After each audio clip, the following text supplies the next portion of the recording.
1, 2 pa ako kaya. 2, 3, 4, 5, 6. Ayan mga mga, baling yung pasahero na.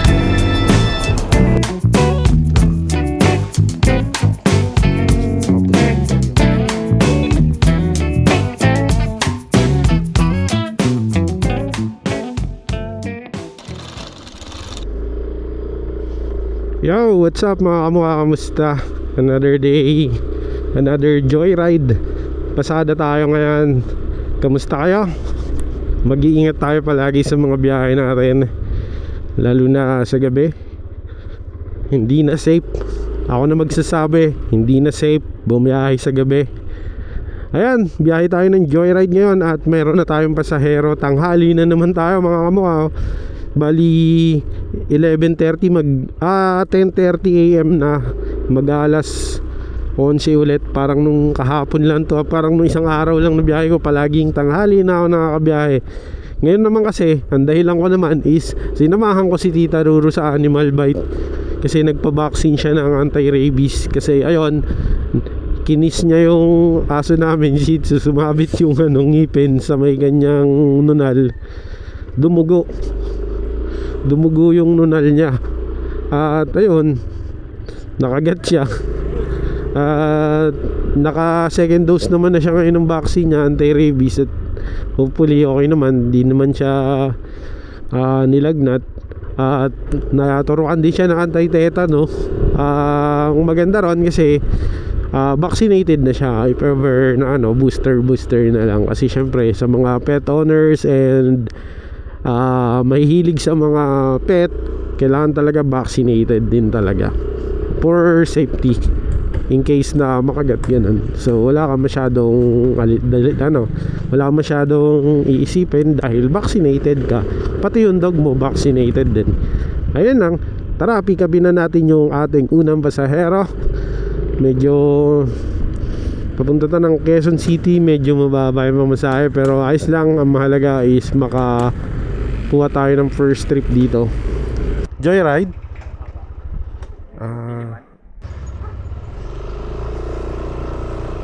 Dito na lang.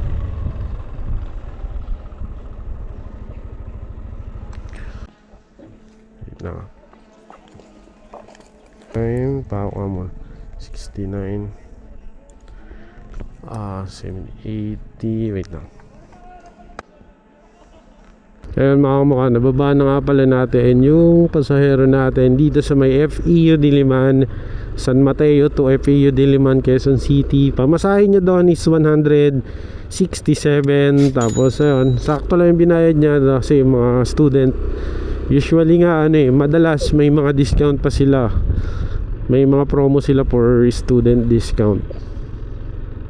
Ayan mga kamukha, after ilang minuto nakatanggap na tayo ng pasahero. Dito lang ta sa may Mapayapa Village. Pick upin na natin, 4 minutes away lang. Papunta ng EDSA to. Hindi ko alam kung dito yung tama o dun sa kabilang side.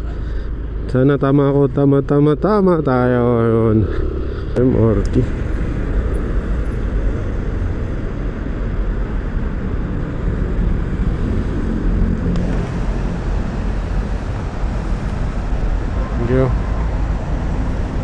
Ayan mga kamukha, bali na-drop na nga pala natin yung pasahero natin dito. Pangalawang pasahero natin.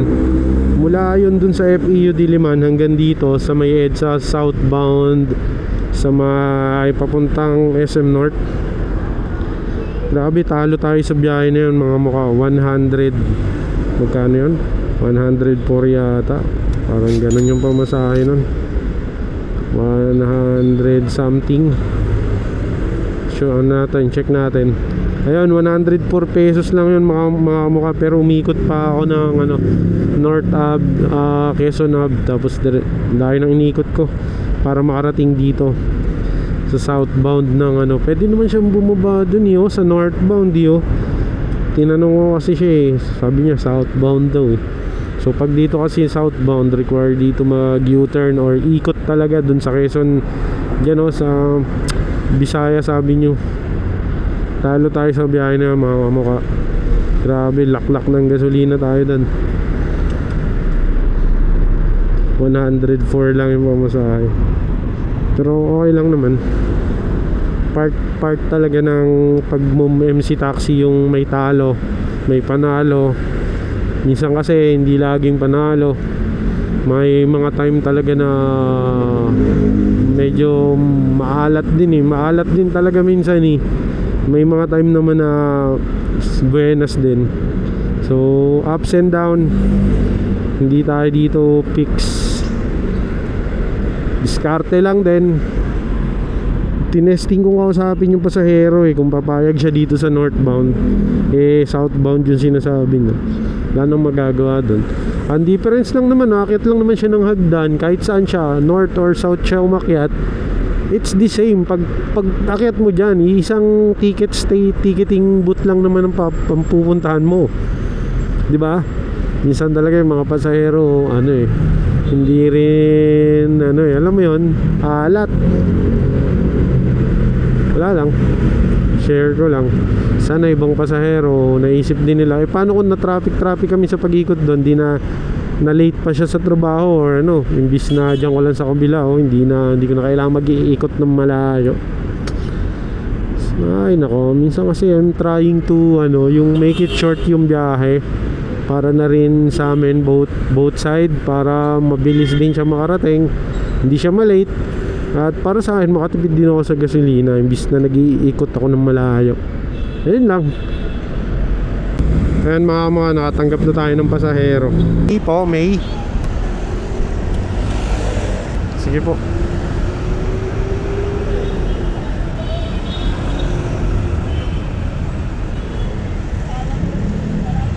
Ayan mga bali yung pasahero natin mula SM ang tawag doon, North EDSA, northbound sa may Trinoma hanggang dito sa Valenzuela. Pamasahe niya doon is 117 pesos. Binigyan na tayo ng 120. Maraming salamat po. Complete trip na pala natin yan. Yan. Kaya si ate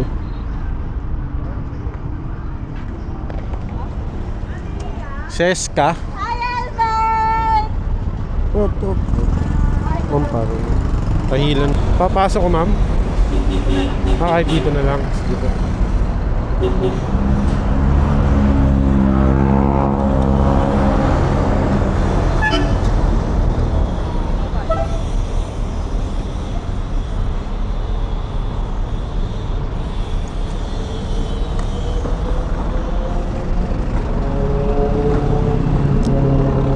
Init.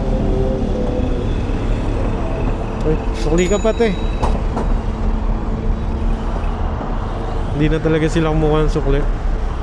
Ayun mga kumuha natin na pala natin si sir mula siya sa dun sa monumento hanggang dito sa Valenzuela. Ang pamasahe niya 102 pesos. Pero binigyan niya tayo ng 150. Maraming salamat kuya. Ngayon kakain muna tayo. Dito na lang tayo sa Gedli. Baka pwede naman dito. Sakto may tindahan.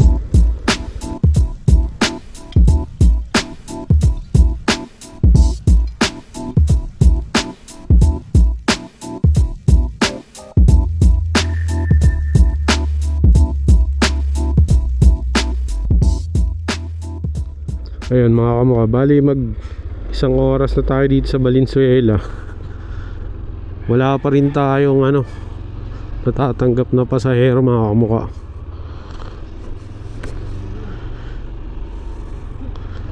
Grabe, mag-iisang oras na talaga. Wala pa rin pasahero dito sa may Valenzuela. So gugulong na tayo, magro-rolling na tayo. Hanap tayo ng masisiyaran. Ihiya ko. Baka dito sa meron dito. Dito tayo sa Shell.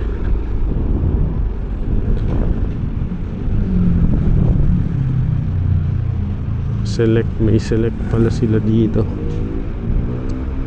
Kaso saan yung CR nila dito? Sa loob yata ng select ang CR. Ayun mga kamuka, bali no choice na. Gagamitin na natin ang auto accept. Bahala na kung saan tayo mapunta. Pag napunta tayong Bulacan, ayun, papunta ng Marilao, aray ko. Ayun mga kamuka, nakatanggap na nga pala tayo ng pasahero. Dito lang din, Valenzuela to Valenzuela lang din. Ang ganda ng ano to, Museo di Valenzuela. Parang ano no, bahay ni Manuel L. Quezon sa Kawit, Cavite yung tsura. 4, 5, 6. Okay, thank you mama. Thank you ma'am. Ginawa ng 100 ni ma'am. Complete trip na natin. Ayan mga mukha, sa biyaheng yun, Valenzuela to Valenzuela lang naman, 87 pesos. Binigyan na tayo doon ng 100. Thank you ma'am. Ali 1,000 binayad. So sinuklian natin ng 900. Thank you very much. Ayan mga kamukha. Ayan mga mukha, nakapaghatid na nga pala tayo from Valenzuela to dito sa SM Marilao. Pamasahe nun 135 pesos. Aray ko, lumayo tayo mga mukha. Imbis na balapit tayo sa Manila, lumayo tayo. At sana makatanggap tayo dito ng rekta ng Manila. Grabe oh, daming tao sa Starbucks SM Marilao. Buti na lang may nakuha tayong pasahero ngayon mga kamukha. Bali mula dito sa SM Marilao, papunta to ng ano, papunta to ng Quezon City ata, Mandaluyong, sa Fame Residences Tower 2 sa Mandaluyong. Tiyempo 400 plus yung bayad nito.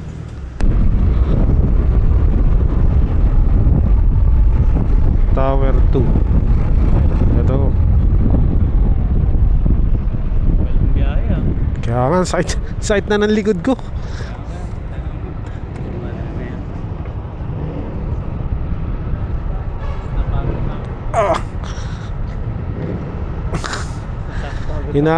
Binibilisan ko na nga kasi ayong abutin nung pinaka, yung stack up talaga. Pag inaabot tayo nun, wala, madilim tayo dadating dito. 27. Okay na yan. Salamat Thank you.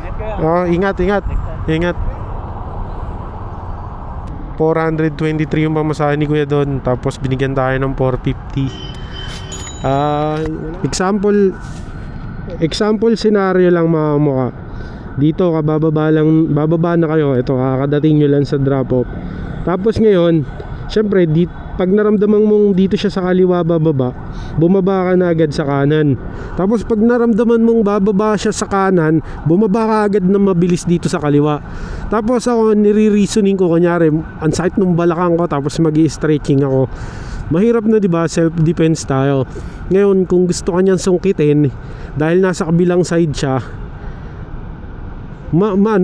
mahihirapan siyang umabot sa'yo, makakailag ka pa. So ngayon, kung iikot siya, didikit siya sa'yo, ano na yun, parang suspicious na yun mga kamukha, suspicious na yun. Kaso ang problema natin, paano kung baril yung binunot? Doon talaga, wala talaga tayo. Siguro takbo na lang tayo pag baril yung binunot. Or di kaya kung makahawakan mo yung baril, yung parang sa pelikula, yung parang sa movie, pag tinutok sa'yo, yung biglang mabilis mong maaagaw yung baril. Pucha, ewan ko lang kasi minsan pag ganon na may mental block tayo, pero di ba, malay mo naman gumana yung presence of mind mo pagka oras na ng kagipitan. Ayun mga kamukha, nakatanggap na tayo ng booking. Naghintay talaga tayo, sinala natin hanggang napasukan tayo ng Marikina. At pupuntahan na natin siya sa pick up location. Malapit lang siya dito. Lalaki yung pasahero natin. Sana slim lang para smooth lang yung singit natin. Rush hour kasi ngayon sobrang traffic, sa siksikan talaga. So sunduin na natin siya, 2 minutes away lang. Papunta na Marikina City. Let's go. Woo! Sinala natin. Maganda sa ganitong oras pag nandito ka sa Ortigas, Makati, BGC. Talagang pucha, ang daming pasahero. Tad-tad, ikaw talaga yung mamimili na lang kung anong gusto mong biyahe. At ako, namili naman ako. Ang gusto ko, Marikina or San Mateo or Batasan, palag-palag na kahit ano doon. So ayun, nakakuha tayong Marikina ngayon. Puntahan na natin. Pag ganito, tinatawagan ko muna para sure ball, di sayang gasolina. Alright, okay na to.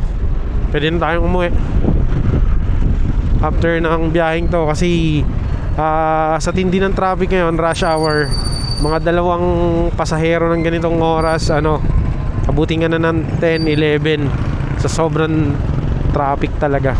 Maganda ngayon kasi mapasahero. Problema mo naman, tagal ng biyahe nyo, talagang kiskisan. Bali, nahatid na nga pala natin yung pasahero natin dito sa Marikina at mula yon sa Ortigas. Ang pamasahe niya doon mga kamukha is 175 pesos. Sinend niya via GCash. So ayan, mag-offline na tayo sa ating Joyride apps kasi uwi na tayo ng San Mateo. Mga kamukha, maraming salamat sa pagsama sa biyahe ko ngayong araw. Hop, hop. Parang may nakikita ako, may nag-aayos.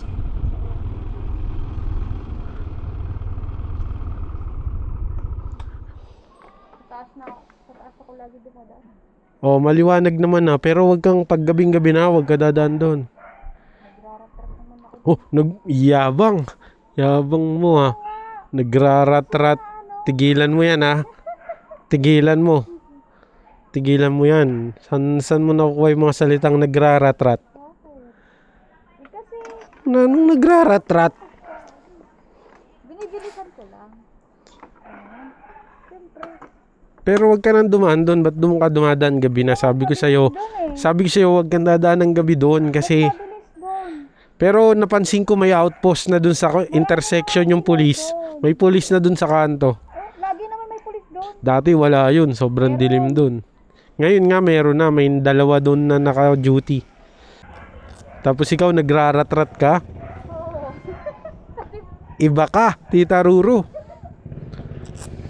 Pakainin mo si Timmy dyan. Nagraratrat.